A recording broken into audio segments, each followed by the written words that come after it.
Hi, hello, నమస్తే, అందరికీ నమస్కారం. ఎట్లున్నారప్పా అంతా? నా గురించి పరిచయం చేసుకోవడానికి పెద్దగా ఏం లేదనుకోండి. దేశంలో ఎంతోమంది లక్షలాది అన్ఎంప్లాయిడ్ యూత్ లాగానే నేను ఒక 25 year old అన్ఎంప్లాయిడ్.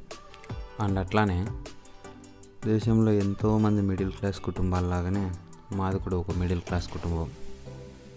అంటే మిడిల్ క్లాస్ అంటే మరి పర్లేదులే, మిడిల్ క్లాసే కదా అని అనుకునేరు. పేదరికానికి చాలా దగ్గరగా ఉన్న మిడిల్ క్లాస్ అన్నమాట. అదేంటో మా మిడిల్ క్లాస్ ఫ్యామిలీస్ యొక్క మైండ్ సెట్, దరిద్రానికి మళ్ళీ పేదరికం వైపు అడుగులు వేసే దారికి పూర్తి సంబంధాలు తెగ్గొట్టుకోలేము. బేసికల్లీ 99% జనాలందరినీ నమ్ముతాం. అక్కడ వచ్చింది ప్రాబ్లం. ఒకరి దగ్గర మోసపోవడం, ఇంకో దగ్గర నష్టపడిపోవడం. ఆ నష్టం పూడ్చడానికి ఒక అప్పు చేస్తాం, ఆ అప్పు తీర్చడానికి ఇంకో అప్పు చేస్తాం. ఈ ప్రక్రియ అంతా సర్వసాధారణం అయిపోయింది. It's kind of become a life style actually. ఇలాంటి విషయాల్లో తెలివితేటలు వాడిన పెద్దోళ్ళు, రే నాన్న నువ్వు తొందరగా ఉద్యోగం తెచ్చుకొని మంచి సంపాదన సంపాదిస్తూ మన ఈ కష్టాల నుంచి బయటపడేటట్లు చేయాలరా అని తెలివిగా ఎమోషనల్ గైడెన్స్ ఇస్తూ ఉంటారు.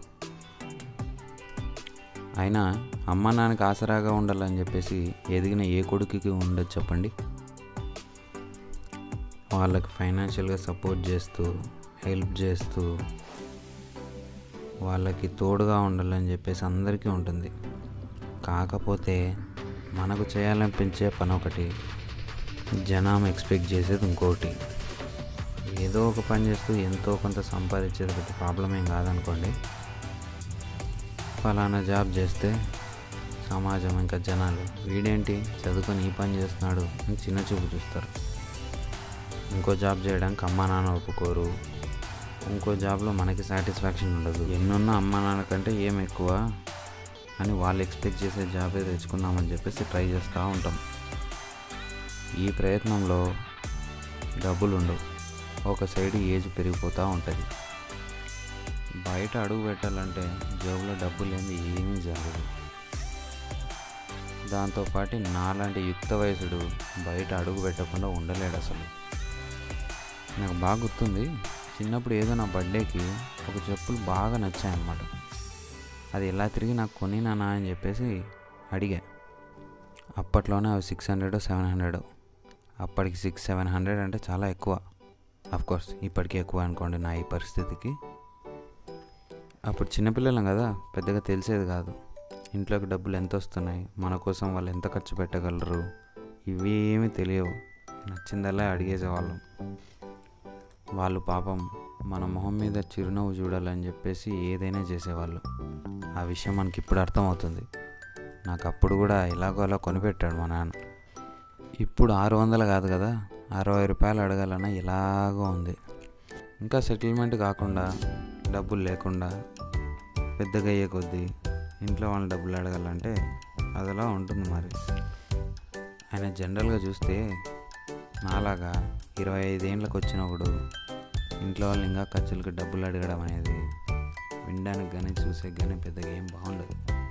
కానీ ఐరనీ చూడండి, నేనే బాగోదు అని చెప్తూ ఎగ్జాక్ట్లీ అదే పరిస్థితుల్లో నేనే ఉంటున్నా. ఏం చేస్తాం, కర్మ సిద్ధాంతం. ఇంకా కావాలి కాబట్టి తప్పక అడగలేక అడుగుతున్నాం. ఏం చేద్దాం, మన టాలెంట్కి సంపాదించేది కొంచెం లేట్ అవుతుంది మరి. సో ఇంట్లో ఉంటూ ఒక ఏజ్కి వచ్చిన నాలంటోడు రోజు నెరవేర్చాల్సిన బాధ్యతలు కొన్ని ఉంటాయి. ఇంటి పనులు, బయట పనులు ఎక్కువ అనుకోండి. ఎస్పెషల్లీ ఈ కూరగాయలు తాగటము, చిన్న చిన్న పనులు చేయటము, గ్రాసరీస్కి వెళ్ళి రావడము, ఇలాంటివి అన్నమాట. ఇంకా ఏదైనా ఇంట్లో పనులు, తుడుచుకోవడం కానీ, క్లీన్ చేసుకోవడం కానీ, అవి ఇవి సర్ది పెట్టడం కానీ, ఎక్సెట్రా. ఈ మొత్తం హడావిడిలో నాకు ఏదైనా కొంచెం రిలాక్స్ అవ్వడానికి ఏదైనా ఉందంటే అవి రెండు. ఫస్ట్ దాని గురించి మాట్లాడుకుందాం. సినిమాలు నా జీవితంలో చాలా ఇంపార్టెంట్ రోల్ ప్లే చేస్తాయండి. మీరు నమ్మండి నమ్మకపోండి, they influence me a lot. నేను ఆ రోజు ఆ పర్టికులర్ మూడ్కి తగ్గట్టు ఆ జోన్లో షిఫ్ట్ చేస్తా సినిమాలు చూస్తాను. ఒకరోజు రొమాన్స్, ఒకరోజు కామెడీ, ఒకరోజు హర్రర్, ఒకరోజు యాక్షన్, ఇంకో రోజు బుద్ధి పుట్టినట్టు ఎలా పడితే అలా. ఈ నా డైలీ లైఫ్ స్టైల్లో ఖచ్చితంగా ఒక్క సీన్ అంటూ ఒక రోజుల్లో బ్రహ్మానందం గారిది చూడలేదనుకోండి, అది ఇంకా అస్సలకే ఇన్కంప్లీట్గా ఉంటుంది. ఇంకా అఫ్కోర్స్ త్రిషా కృష్ణ ఇంత అందంగా ఎలా ఉంటుందో ఈవిడ. వీళ్ళండి హీరోయిన్స్, చెప్తే ఓవర్ యాక్షన్ అనుకుంటారు కానీ నాకు వీళ్ళొక ఇన్స్పిరేషన్ నిజం. ఎందుకంటే వీళ్ళలాగా అందంగా ఉన్నోళ్ళు మన జీవితాల్లోకి రావాలన్నా, అలాంటి అందమైన అమ్మాయిలతో మాట్లాడాలన్నా ఏదో ఒకటి జీవితంలో చేసే తీరాలి, సాధించే తీరాలి అని చెప్పేసి ఒక డ్రైవింగ్ ఫోర్స్ లాంటి వాళ్ళు వీళ్ళు. ఇంకా ఆ ఛానల్ తిప్పుతూ ఈ ఛానల్ తిప్పుతూ అది చూస్తూ ఇవి చూస్తూ అది కూడా కాసేపు బోర్ కొట్టాక ఇంకాసేపు అలా కొంచెంసేపు పడుకోవాలనిపిస్తుంది. ఇంకా నెక్స్ట్ వచ్చే టాస్క్ నాకు రోజులో అతిపెద్ద టాస్క్, వెరీ కాంప్లికేటెడ్.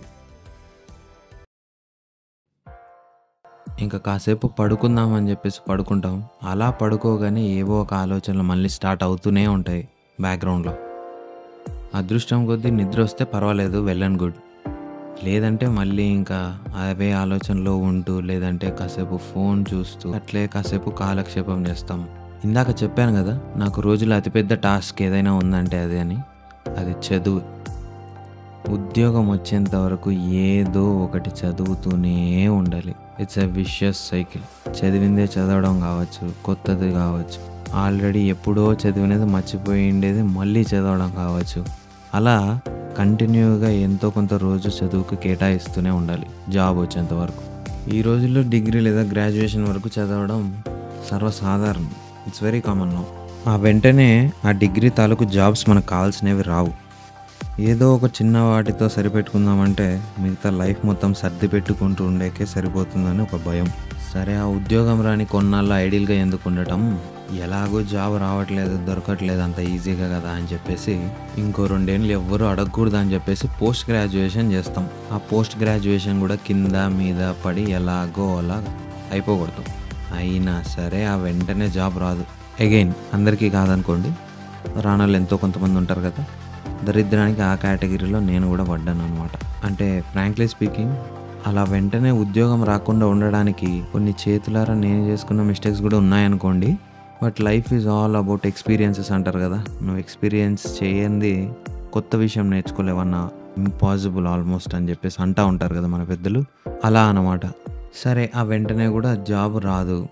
ఇంకా చూసే వాళ్ళు వీళ్ళు ఏం చేస్తున్నావురా అని అడిగితే ఇంకొంచెం చదువుతున్నావు అంటే, ఇంకా ఏం చదువుతారా గడ్డలు మీసాలు వచ్చాక, ఏదో ఒకటి పని చూసుకోకూడదా అనేసి మొహమాటం లేకుండా మొహం మీద చెప్తారు చుట్టుపక్కల ఎంతమంది ఉన్నా. అప్పుడు తలకాయ తీసి ఎక్కడ పెట్టుకోవాలో అర్థం కాదు. అంటే అలా అన్న వాళ్ళల్లో మన బాగు కోరి కూడా అనేవాళ్ళు కొంతమంది ఉంటారనుకోండి. కానీ ప్రాబ్లం ఎక్కడంటే, ఎవరో తెలియక ఎప్పుడో ఒకసారి కనపడి పెద్ద ఉద్ధరిస్తున్నట్టు మాట్లాడుతారు చూడండి, వాళ్ళతోనే ప్రాబ్లం. ఒక రోజులో సినిమాల తర్వాత నేనంటూ కాస్తో కూస్తో నవ్వుతాను, మనసు విప్పి మాట్లాడగలను, మనసు తేలిక చేసుకొని నాలా నేను ఉండగలను, నేను నాలాగా ఉండగలను అని అనిపించేది ఒక్క నా ఫ్రెండ్స్తో మాత్రమే. ఫ్రెండ్స్ అనే కాన్సెప్ట్ ఒకటి లేకపోతే లైఫ్ ఎలా ఉండేదో అని ఊహించుకోవడమే చాలా కష్టతరహం. బేసికలీ నేను పెద్ద ఇంట్రోవర్ట్ని. కొత్త వాళ్ళతో కానీ, పరిచయం లేని వాళ్ళతో కానీ మాట్లాడటం ఇంపాసిబుల్. రోజు ఎంతో కొంతమంది ఫ్రెండ్స్తో టీకో కాఫీకో సాయంత్రం వేళ కలుస్తూ ఉంటాం. రోజు ఒకే నేలతో ఏం కాదు. ఈరోజు కలిసేటోళ్ళు రేపు కలిసారు, రేపు కలిసేకి వచ్చినోడు నాడు కలిసాడు. ఇంకా జాబుల కోసం బెంగళూరుకి హైదరాబాద్కి పోయిన వాళ్ళు ఎప్పుడు కలుస్తారో వాళ్ళకే తెలియదు. కలిసినప్పుడు ఇట్ ఫీల్స్ గుడ్, రీఅక్వైంటెన్స్ అవుతాం, మంచిగా అనిపిస్తుంది. ఇంకా మా వాళ్ళ విషయానికి వస్తే, మేము చిన్నప్పటి నుంచి ఎలా ఉన్నామో ఇప్పుడు కూడా అలాగే ఉన్నాం. చిన్నప్పుడు సందుల్లో చెడ్డీలు వేసుకొని సైకిళ్ళతో ఎలా తిరిగే వాళ్ళమో ఇప్పుడు బైక్స్లో జీన్స్ ప్యాంట్లు తాలు వేసుకొని తిరిగేంత వరకు ఒకేలా ఉన్నాం. మధ్యలో అప్పటి నుంచి ఇప్పటి వరకు ఏం మారిందో మాకు తెలియదు, కానీ మేమందరం కలిస్తే మాత్రం అసలు ఏమీ మారనట్టే ఉంటాం. మారలేదు కూడా. అవే అల్లరి వేషాలు, అవే చిల్లర చేష్టలు, అట్లే ఎవరినో ఒకరిని ఆట పట్టిస్తూ ఉంటాం. చిన్నపిల్లల లెక్కనే వ్యవహరిస్తూ ఉంటాం. అంతా కలిసినప్పుడు లోపల ఏమీ దాచుకోకుండా ఉన్నది ఉన్నట్టుగా మాట్లాడుకుంటూ ఉంటాం. మాకేమో కానీ బయట చూసే వాళ్ళకి అది ఎలా కనిపిస్తుందో ఏమో మరి. ఇంతకాలమని ఇంకా చిన్నపిల్లలాగా వ్యవహరిస్తాం చెప్పండి? ఎప్పుడూ ఒకేలాగా ఉండదు కదా. ఒరేయ్, మేము ఇంకా చిన్నపిల్లలేం కార్రా, ఇలా ఎల్లకాలం ఉండలేరు. You have become a man from a boy అని ప్రకృతి మనకు కొన్ని సంకేతాలు ఇస్తూ ఉంటుంది.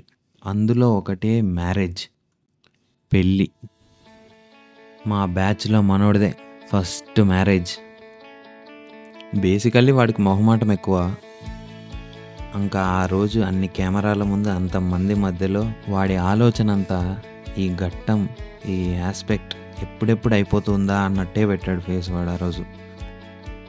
ఇంకా మనోడు పెళ్లి రోజు రెడీ అయ్యేటప్పుడు ఇంత పెద్దోళ్ళం ఎప్పుడైపోయినాం రా అని చెప్పేసి మా మొఖాల్లో మేమే చాలాసేపే అద్దంలో చూసుకున్నాం. ఇంకా రేపో మాపో మా నెక్స్ట్ జనరేషన్ కూడా వచ్చేస్తుంది. ఈ నేటి కాలం పిల్లలకి మాటలు కూడా తొందరగానే వచ్చేస్తున్నాయి. అదిగో ఇదిగో అనే లోపే అంకుల్, మామ అని పిలవడం స్టార్ట్ చేస్తారు. ఆ ఆలోచన ఊహించడానికే చాలా భయంకరంగా ఉంది. బట్ వాట్ ఎవర్, ఆ రోజు బాగుంది. We enjoyed. That's a hell of an experience. మాలో ఒకడు సెటిల్ అయిపోయాడు, ఒక ఇంట్రోడ్ అయిపోయినాడు అని ఒకసారి ఆలోచిస్తేనే చాలా బాగా అనిపించింది.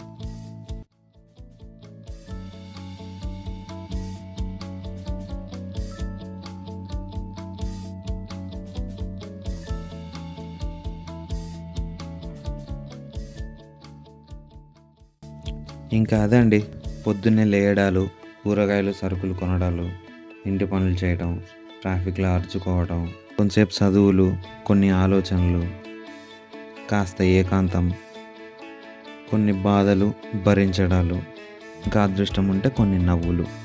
ఇది ఒక 25-year-old అన్ఎంప్లాయిడ్ మిడిల్ క్లాస్ అబ్బాయి జీవితంలో సర్వసాధారణంగా గడిచే ఒక రోజు.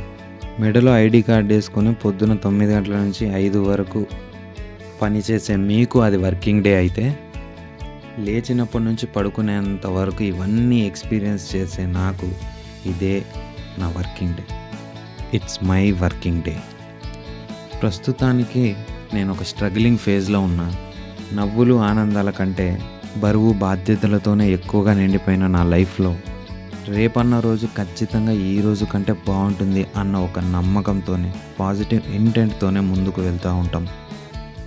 వెళ్ళొస్తా. Bye bye.